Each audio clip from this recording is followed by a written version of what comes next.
Hi friends, అందరూ బాగున్నారా? ఈరోజు నేను నెక్కర్కి జేబు వేయడం చూపిస్తా. నెక్కర్ జేబు వేయడంలో చాలామంది కన్ఫ్యూజ్ అవుతూ ఉంటారు. ఇదిగో నెక్కరు రైట్ సైడ్ పీస్ తీసుకొని ఈ జేబు పార్ట్ని తీసుకొని ఒక కుట్టు వేసుకోండి. వేసుకున్న తర్వాత పైన కూడా అనిగే కుట్టు ఒక కుట్టు వేసుకోండి.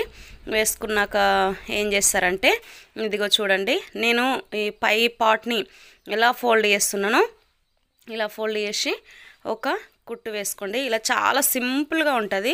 మీకు అర్థం కావాలని మళ్ళీ మళ్ళీ చూపిస్తున్నా. ఇదిగో ఈ పై పార్ట్ని ఈ జేబు సైడు కొంచెం క్లాత్ వదిలిపెట్టి ఇలా వేసుకోండి. వేసుకున్న తర్వాత కింది వైపు ఏం చేస్తారంటే ఇట్లా రివర్స్ తీస్తే లోపలికి పోయేటట్టుగా ఒక కుట్టు వేసుకోవాలన్నట్టు. పైగా వేసుకుంటే ఖర్చు పైకి కనిపిస్తుంది. తిరగలు తీసి వేసుకుంటే మళ్ళీ దాన్ని రివర్స్ తీయొచ్చు అన్నట్టు. ఇదిగో నేను ఒకటికి 2 సార్లు చూడండి, మంచిగా అర్థమైద్ది. జేబు చాలా ఈజీగా ఉంటుంది. మీరు ఒక్కసారి కుట్టిరంటే ఇంకా పర్ఫెక్ట్ అయిపోతారు అన్నట్టు. ఇదిగో ఈ విధంగా చూడండి, జేబు చేయి పట్టేటట్టు ఎలా వచ్చిందో. పైకి కూడా మీరు కన్ఫ్యూజ్ కాకుండా ఒక చిన్న కుట్టు వేసుకోండి. ఇలా వేసుకుంటే ఇంకా జేబు పర్ఫెక్ట్గా వస్తుంది friends. Okay, bye friends, bye.